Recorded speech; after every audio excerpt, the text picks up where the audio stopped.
Hey guys, Andy from Ironman here. I thought I would take the time to do an install video for you for our new steering box brace. We've sold over 1,000 of these things and they've proven themselves pretty worthy of putting on the Jeep. They keep your steering box brace from ripping out of the sheet metal unibody. They do so with two different mechanisms. Our first mechanism, we have a clamp that grabs the snout of the steering box. Right here, you'll see that slides over these bolts right here, and this clamp will clamp the snout. We've got our little bracket spinning around down there, and that's important. There's this bracket down here where we mount this bearing, which will actually go on the bottom of your steering box and mount to the sector shaft. And this puts your sector shaft in double shear. So it lowers the leverage point on the steering box, and it ties it directly across the entire Jeep. It distributes the load across 6 bolts, 1, 2, 3, 4, 5, 6, 1/4 inch steel. It's got multiple brakes in it to make it more rigid. And this Jeep that has been beat to absolute death, where I know nothing's original, it still fits. We had fitment issues with our first generation of this because it was built on a perfect Jeep with like 30,000 miles on it. And we found that these steering boxes would always bend over this way. And I think it's because people can't see this wheel when they drive and they slam it into things. So right off the bat, when you take this out of the package, it will be assembled. What I want you to do is to take it down to this point. Take the bearing off, get everything in front of you, get your tools. We'll have a tool list on the video, either on the beginning or the end. And you want to get it to where this bolt that you cannot see right here, you see this little pinhole. It's a 12.3/8 16 bolt that passes through, and it looks like it almost interferes right here, and that's because they are really close fit. To make the clamp work and this bracket work, we had to put them right on top of each other. It doesn't matter because we use these serrated flange nuts that lock themselves down into the steel. Once it's set, they can't move. So even though these are slotted to make for a lot of adjustment, once you lock them down, they're not moving. They can't grow, and they set themselves into the metal. They're a really, really hard steel. I've gone ahead and taken off the nut, the factory pitman arm nut. You no longer have to remove this. On this Jeep, we run a Curry Anerock, which fits these. We designed it to work with that, but I don't know if it works with the ORO one. I can't get them to send me one. Maybe they'll be nice after seeing this video and send me one, or you guys can harass them enough so we know if it works with the ORO sway bar. But we know it works with the Anerock, and it has since we started making them. So these 3 bolt holes right in the frame where your sway bar mounts, that's an M10 by 1.5. If you don't have this installed already or anything there, get yourself an M10 by 1.5 tap. Go ahead and go in and just clean them right out. That way you've got a fresh start. I've got this set up so that I can, with this one bolt here that's closest to this corner where I showed you that little hole is if you cannot get a wrench in here, if you don't have the proper tools to get a 3/8 12-point box end wrench in there, you can go ahead and take your little 12-point deep well socket that you have. If you don't have them, get one. I've got one on here somewhere on this table. That 12-point socket, we have enough room here that if you use that little pinhole as a guide, you can put on a drill press and drill right through that so you can stick that up in there with a socket. And this being a serrated flange nut, it'll immediately lock itself down and you don't have to have a wrench on the back side of it. That's the reason we use the serrated flange nuts everywhere. When it's locked down, it's not moving. I've got this pitman arm nut off of here. I'm going to leave it off. I'm going to go ahead and put this guy up in here first. I'm going to grab 2 of the M10 by 1.5 by, I don't know, 20, something like that. I don't know. I'm going to go ahead and have this guy set up to where the back side of the clamp is through and the threads are going towards the back of the Jeep with this one bolt hole in place. And I'm going to set this right up in place, and it's going to beat me in the head, I'm sure. Right up in here, so it's right where it needs to go. And I'm gonna find 2 of the bolt holes and just get it hanging out where I want it to be. These have been cleaned out because we take these braces on and off because Kevin keeps demolishing his Jeep because he likes to run into trees going full speed. If anybody wants to buy him driving lessons, we're all about it because we're tired of fixing this thing every 2 weeks. But it's great for research and development. All right, here I am. I've got a bolt in here and a bolt in here. Notice this is still loose. I can move it all over the place.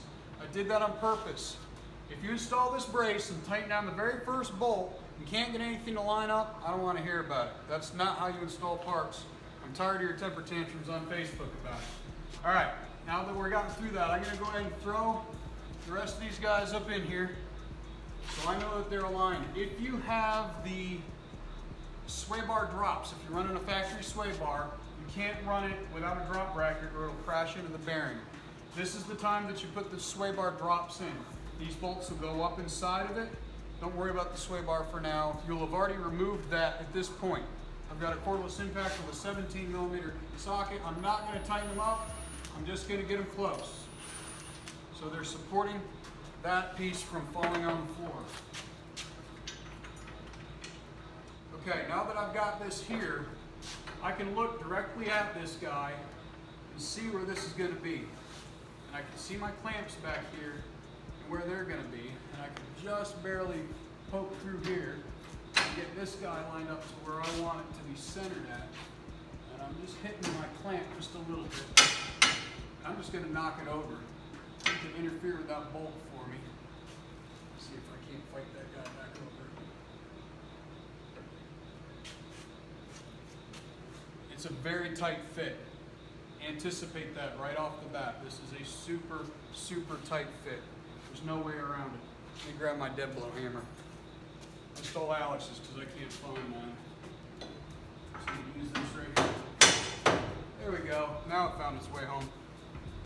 That nut just has to sit directly underneath that clamp. At this point, I'm going to go ahead and take the other side of the clamp,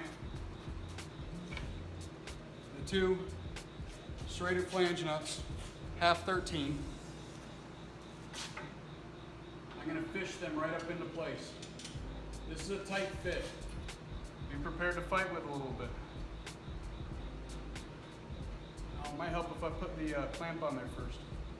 This is a total pain in the butt.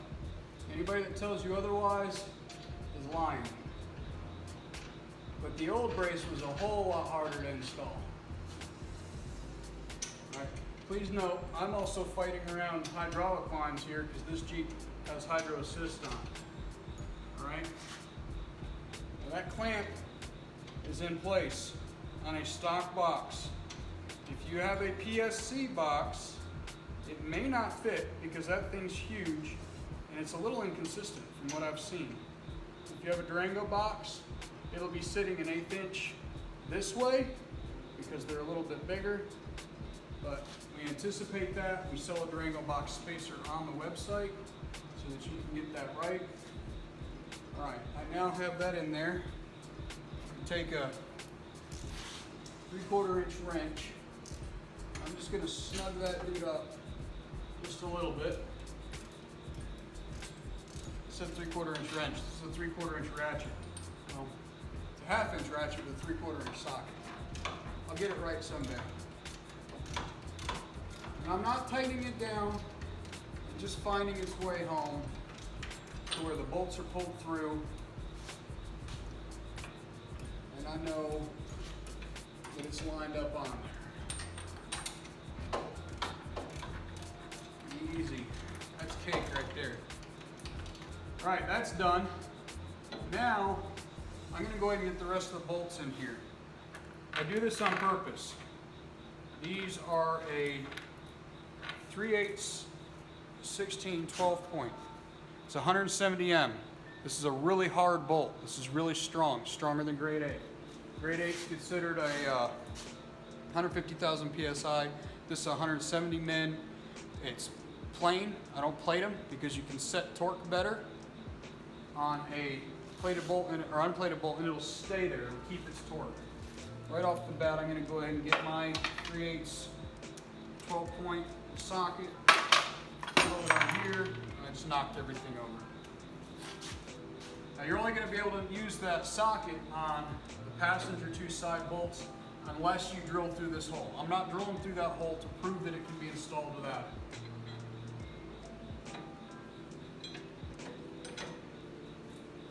Alright, got this guy in here. But this bracket, it floats back and forth a lot. So if your Durango box sits over here or your steering box is super crooked, it's not a big deal because you've got a lot of play there. Alright, last but not least, the other one that's going to be almost interfering, but not quite an interference fit with your clamps. I've just got it in place. What I'm going to do is leave it a little loose so that I can go back and get to it later when it comes time to tighten everything down. Now that I know everything's lined up and it's in place and I'm good, my clamps are on, my bracket's on, I'm going to go ahead and put the sleeve nut on. Now this is Kevin's sleeve nut. You'll get a brand new one. This one's used because it's in good condition. There's no reason to replace it. Keep your factory 7/8 split washer, keeps it from backing off. I'm going to put it right on there. You are going to want a 1.5 inch deep well impact socket. You got it to where it's stopped, it's snug. I can move this around to line it all up. I'm going to take my Big Mama Jamma Milwaukee impact here. I'm going to send this dude home.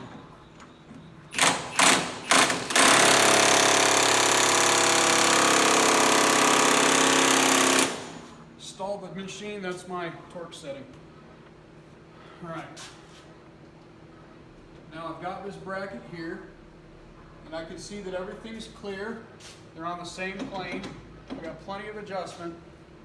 Now I'm going to take my bearing. This is our bearing. This is what slides up on this piece. And it is a machine fit, so sometimes it's a little snug right off the bat. But see, there's no play in there. That's a machine fit. Now I got play back and forth so I can line it up real easy. I'm going to take my 1.5 inch long 1/2 inch bolt, it's coarse thread with the washer, 2 serrated flange nuts, just slide it right up on this dude right here. Alright, now I know I'm good. If you want to tighten this bracket down at this point on this location because you have a hole drilled where that pilot hole was, go for it. That won't hurt a thing in the world. I'm not going to because I'm using a open end wrench in there. Okay, this is fully assembled on a really, really beat up Jeep. So everybody that says it doesn't fit is wrong. It fits really well actually. And when I set these all to torque, those serrated flange nuts will lock this thing down and it's not moving. The leverage point now on here matches the same point on a stock Pitman arm as the actual mount of your drag link.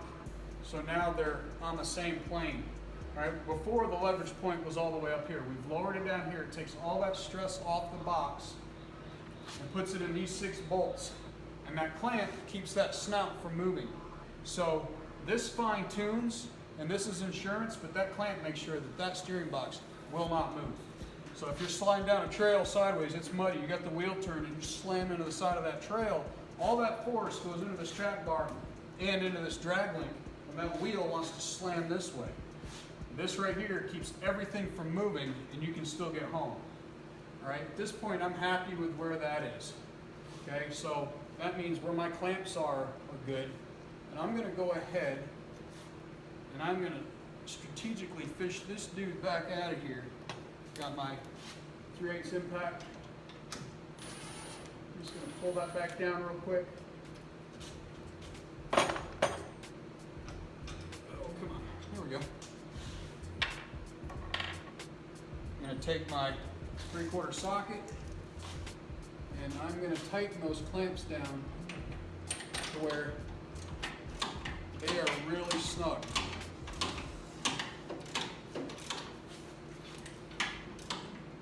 since it's a serrated nut, that won't really spin that bad on the back side. And these clamps, you don't have to go crazy with. Now, if I do have a little movement back there, this one does want to move. I'll just take a 19 and I'll fish it up in here. All right, nice and locked in there.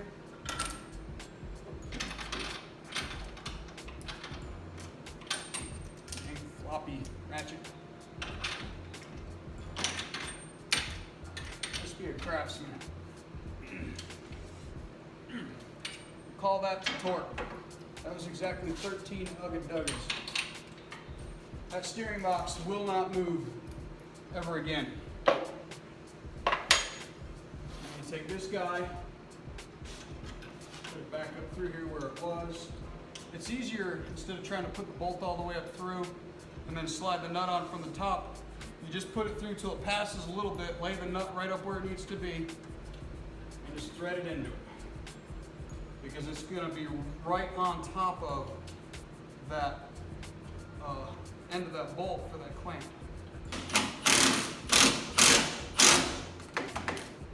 And I just sent that guy home. Sent this guy home. I just ran it to stall on this. And I'm going to come back here. I don't have a torque wrench on this. The torque setting will be on the video. There we go. Round off the nut, that'll work for the socket. Cheap tools. All right. All right. Now, here, I've got my trusty 3/8 little baby doohickey. I'm going to turn the wheel all the way that way so the picking arm is off, and this is going to take me a while. You also do this laying on your back. It's probably actually more comfortable. You set these things to any sort of reasonable torque. Right. That's as hard as I could humanly push on this thing to tighten that. That'll smash those bolts in here. This will never move on that. I'm going to take my 3/4 back on these guys. Bring that up nice. I'm not using the impact on this because I don't want to crush the casting on that. And I'm seriously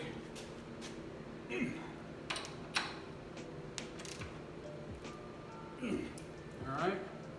There's grease for when you're done. You want to grease that bearing. Put on a little bit more load. You got 2 Allen head sockets or little set screws. You're just going to set those in, tighten them up. They lock that bearing in. I'll be right back. All right, that's tight. That's tight. Now, I'm going to gently send these back home with a 17. I'm not going to go crazy on it because we've had so many in and out on this Jeep. I don't know what kind of condition they're in. You may notice a bow across this thing when you install it on your Jeep. That means your frame rails are no longer parallel.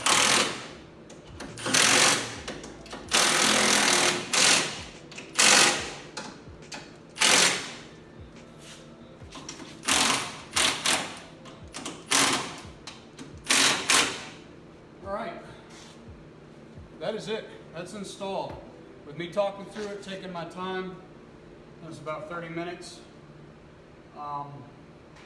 Just pay attention to the order that I did things. Make sure that that clamp with the 2 bolts is poking through starting out, and that you have this bolt that's hard to get to tie this in there right in place. Other than that, that's a straightforward install. If you have wrapped your frame, or you got like JCR plates that come underneath, hi Daryl, this has enough length here, and there's enough clamp that this whole structure can come down a 1/4 inch. Mosquitoes out here. Anyway, this can come down. It doesn't interfere with any side plating. We're about to come out with a DIY bumper for this. We made sure that it doesn't interfere with any of this. And voila, there is our new steering box brace installed. together pretty easy. Just pay attention to the order that I do things. Be patient. Don't go slamming anything in there. Remember, these just go up into sheet metal. Once they're in, and they're gonna hold really well. That clamp is gonna hold really well. As far as torques go, I will list the 1/2" torques, and I will list the 3/8 16 torques. These guys, if you stall out one of these, you're good. And on that sleeve nut, there was still a little red Loctite on there. I put it in here before I started. A little red Loctite on that sleeve nut. Set it on home, you're good to go. If you have any questions, you can always call me, 704-796-3502. You can shoot me an email at andy@ironman4x4fab.com. You can message me on Instagram or Facebook. Please give us a like and a follow. Subscribe to our YouTube, and I hope to be able to do more of these videos in the future. I'm going home. I'm tired. Good night.